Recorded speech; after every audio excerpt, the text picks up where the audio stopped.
हाज़रीन व नाज़रीन, अस्सलामु अलैकुम रहमतुल्लाहि व बरकातुहू।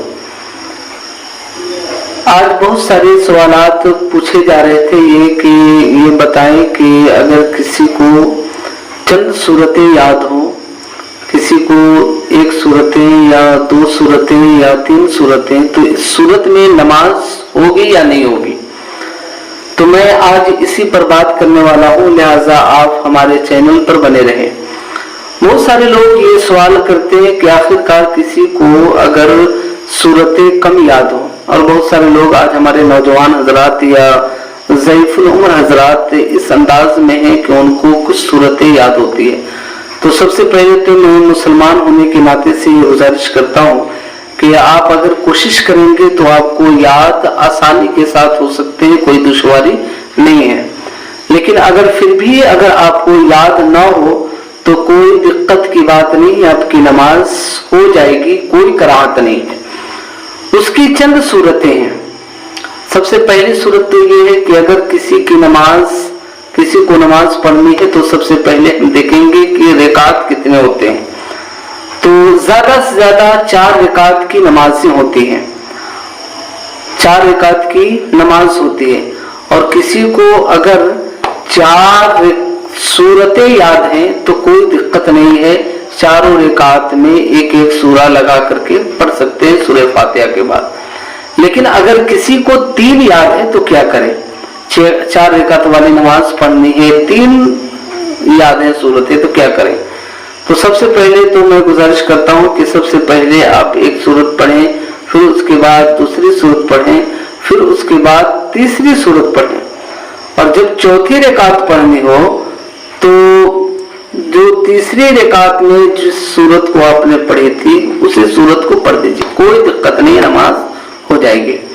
अगर किसी को 2 सूरतें याद हो तो वो कैसे नमाज पढ़े। तो किसी को अगर 2 सूरतें याद हो तो वो ये काम करें कि पहली रिकात में 4 रिकात वाली नमाज अगर पढ़ रहे हो तो पहली रिकात में पहली सूरत को पढ़ेंगे, दूसरी रिकात में दूसरी सूरत को पढ़ेंगे, फिर तीसरी और चौथी रिकात में वही सूरत को पढ़ देंगे जो दूसरी रिकात में पढ़े थे। इस अंदाज में नमाज को मुकम्मल करेंगे।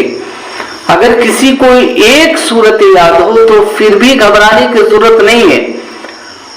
उसके लिए शरीयत ने बहुत ही आसान किया है, और सूरत उसकी ये है कि अगर किसी को एक सूरत याद हो तो वो चारों रिकात में एक ही सूरत पढ़े, नमाज हो जाएगी।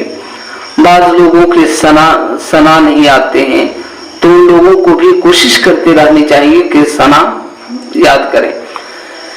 लेकिन अगर याद ना हो तो इस सूरत में नमाज हो जाएगी। जैसे भी हो अल्लाह के करीब होने की कोशिश करें, धीरे धीरे आप याद करते रहें। नमाज की बरकत से आपको नमाज पढ़ने भी आ जाएगा और सारी सूरतें भी आसानी के साथ याद हो सकते हैं।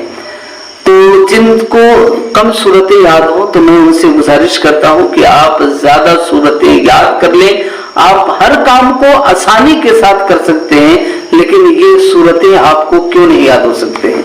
तो लिहाजा आप चंद सूरतों को याद कर लें। और मैं एक गुजारिश ये कर रहा हूं कि हमारे चैनल को आप जरा सब्सक्राइब करें, लाइक करें एंड कमेंट करें। और अल्लाह रब्बुल इसी तरीके से अगर सवालात अगर आपके पास हो तो हमारे कमेंट बॉक्स में जरूर सवाल लिखें। इंशाअल्लाह अज़ीज़ मैं कोशिश करूंगा कि आपके सवालों का भरपूर जवाब देने की कोशिश करूंगा। लिहाजा आप हमारे चैनल पर इसी तरीके से बने रहें।